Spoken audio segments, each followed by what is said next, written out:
Welcome to the Wake Up with Gratitude podcast, where we share new and different ways to practice gratitude that you might not have thought of before.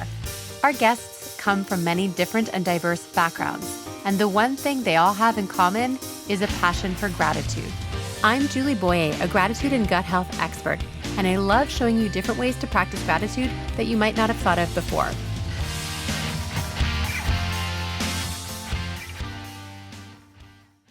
Hello, friends. I'm so excited to be back here on the podcast with you after my 3-month hiatus. I wasn't sure exactly when I'd come back to the podcast or if I'd come back to the podcast at all. However, I've been missing sharing my voice with you, and I'm excited to do some interviews for the podcast in the next couple of months. What I will say is that I won't be going back to promising an episode every single week. That was too much for me, and going through what I went through this summer, that's just not something that is sustainable. So I've decided that I will share podcast episodes when it makes sense for me. And you'll probably hear a lot more podcast episodes where I'm just speaking on my own, because those are a lot easier to organize and a lot less stressful for me as well. I guess you're probably curious about how it was for me to take more than 2 months off social media and to take a pause in my work. So that's what I'm going to get into in this episode. Have you ever taken a break from social media? Maybe you tried unplugging for a long weekend or took a break while on vacation. Or if you're like me, you've never been able to take a proper break. I've been posting on social media since 2007, and until this summer, I'd never taken more than a few days off in a row, and I only did that a couple of times a year. I don't know about you, but taking the full summer off social media was scary for me. How would you feel about taking the whole summer off? Now, there were a number of reasons why I decided to take this break from social media. The first is that I was experiencing burnout. And this burnout was partly brought on by the fact that I was posting up to 30 pieces of content per day on different social media platforms. The second reason was that my creativity was blocked and my business was stagnant. You know, if I'm being really honest here, my business had been stagnant for quite some time. However, because I was in it, I wasn't able to face what was actually going on. And the third reason was that I was in a tremendous amount of pain. And being at my computer or on my phone was making it unbearable. So on the new moon in June of 2022, I started my summer break from social media and from my business. I removed all of the social media apps from my phone and logged out of them on my computer as well. The first priority for me was going to be to take some time to rest. You know, many of us Gen Xers grew up with the productivity myth, which is basically that if you're not being productive, you don't have any value.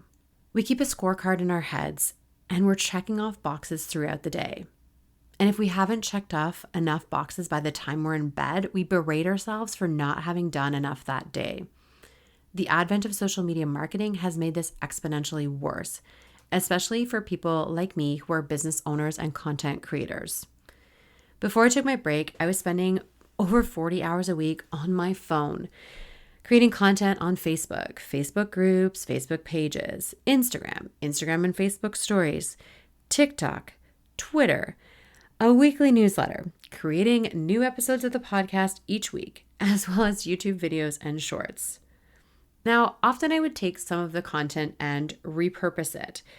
However, that's not as easy as it sounds, because every app had a different way of sharing short form video. So there would be a lot of effort made to make sure that the short form video matched the site where it was being posted. This is something that is encouraged by a lot of the people that I follow on social media and many that I call mentors. And I was just realizing that this was something I could no longer strive to do or emulate for myself, because it was slowly killing me. I'm so incredibly blessed and grateful to live on Vancouver Island, and I often start my day with a sunrise walk on the beach. I love catching images of the sunrise and later sharing them on my photography social sites. I often also take my phone with me when I go into the ocean for a cold immersion dip. Other times, I'd leave my phone on the shore using my shoe as a tripod and use that footage mixed with sunrise videos and then add a voiceover after before I would post the videos. I was using an app called InShot to clip and edit my videos without any text or captions, which would then be added later in each specific app that I was posting on. For photos, I edit in PicMonkey on my phone before posting. And then I'd write captions for these various pieces of content, often all before 10 a.m. in the morning. And that's only a fraction of what I would post in a day. I had a mantra that I kept repeating to myself this summer. And that mantra is, you don't owe anyone anything. I don't owe people my sunrise videos or videos of my cold immersion dip. I don't owe anyone a new podcast or a daily gratitude quote. I don't owe anyone a TikTok series of educational videos. I don't owe anyone anything, not even my family, and especially at the expense of my health. I had been so caught up on the hamster wheel of daily content creation for my audience that I was unable to complete simple tasks around my home without pain. When my husband was away for 2 weeks at the end of our June with our daughter, I had a stark revelation. I was unable to care for myself without my daily pain levels being unbearable. It was a tough time for me. I nearly begged him to come home early, but I kept my thoughts to myself and did what I could by asking friends for help and getting treatments from my team of holistic practitioners. My first 2 weeks off following his return home were spent doing almost nothing. I couldn't sit or lie down without pain. Over time, I rediscovered things that I love to do that aren't considered quote unquote productive, like napping outside. I spent a lot of time in my garden this summer. I worked my way through a crossword puzzle book, did some arts and crafts with my sea glass collection, and read more than a dozen books. I spent more time with my husband than ever before, and without a phone to distract me, it felt like true quality time. We started a habit of walking our dogs together before his workday. And towards the end of the summer, it started collecting blackberries along the way. We played lots of games on our PlayStation, and I beat him at cards often. Thank goodness he's such a good sport.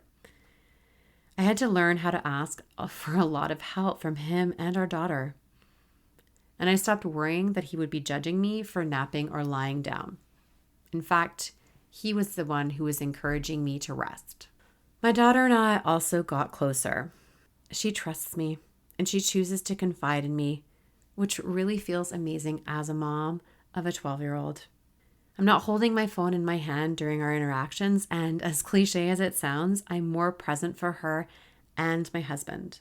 Before my break, I recorded a short TikTok video and wrote a blog and also shared a podcast on how I felt like I had holes in my cup that self-care couldn't fill. Taking the summer off work and social media has helped me to heal some of the holes in my cup. With self-care as a daily priority, I've done a lot to refill my cup. When I took my break, I mentioned that everything was going to be on the table in terms of my work, and that I might not be able to or choose to pick everything back up, including this podcast. And as we approached the end of the summer, I started to find myself concerned about things that I hadn't thought about all summer. I got a new haircut. I worried about a new zit that was erupting on my face. I wondered if I needed to get my eyebrows done. Pro tip, I didn't bother getting them done. All of this because I planned to create and release more content. I'm not usually preoccupied with how I look. I don't wear makeup and my style is a t-shirt, hoodie, and yoga pants. But when I started thinking about making videos again, I thought about how others might be judging me. I'm still learning how to let that go. I'm grateful we were able to make it work for me to be off for the summer. I've built a business over the last 16 years that allowed me to earn income even when I wasn't working. I've also been working on different tools for accessibility that would allow me to work without being in such pain. I'm also working on learning how to manage my chronic pain in a different way. And the truth is, I'm no longer choosing to push through the pain.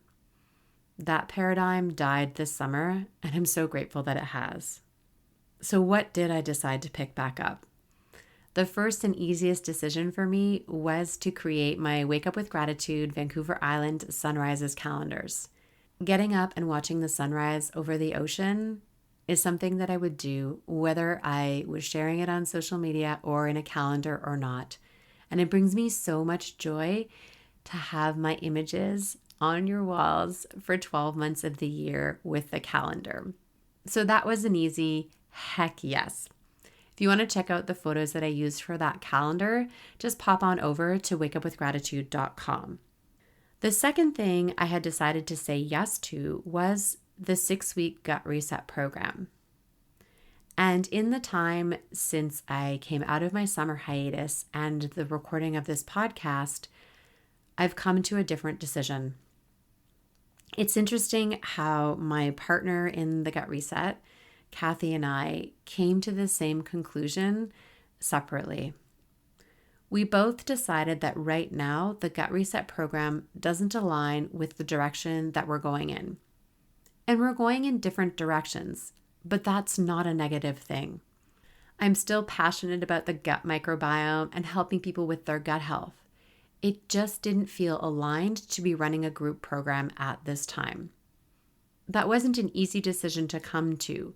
However, I'm grateful that we have, because I'm really excited about what may lay ahead over the coming months and into the next year. I'll continue to support my clients with their USANA supplements and to add new clients along the way, although you won't see me sharing very much of that on social media. I've kept my social media presence pretty limited. Mostly I've been posting on Facebook, and that's about it.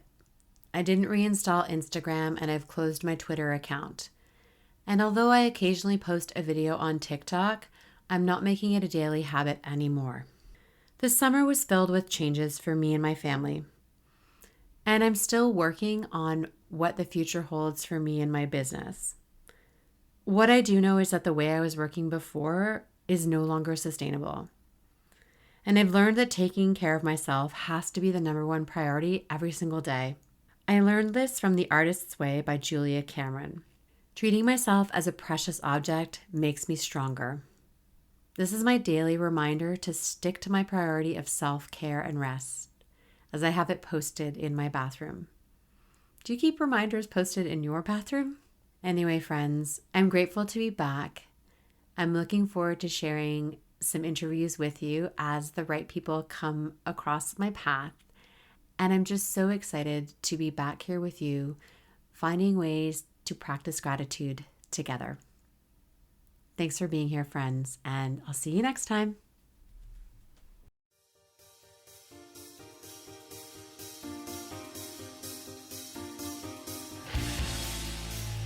Thanks for sticking around till the end of the podcast. I appreciate you. If you're not already following us on your favorite app, make sure you click on the check or follow podcast so you'll be alerted every time there's a new podcast episode. If you enjoyed the episode and want to help us grow, here's some easy things that you can do. You can leave a review on your favorite app. You can share this podcast with a friend and send it directly. And you can also share through social media. Feel free to tag me on any posts in your stories and I'll repost.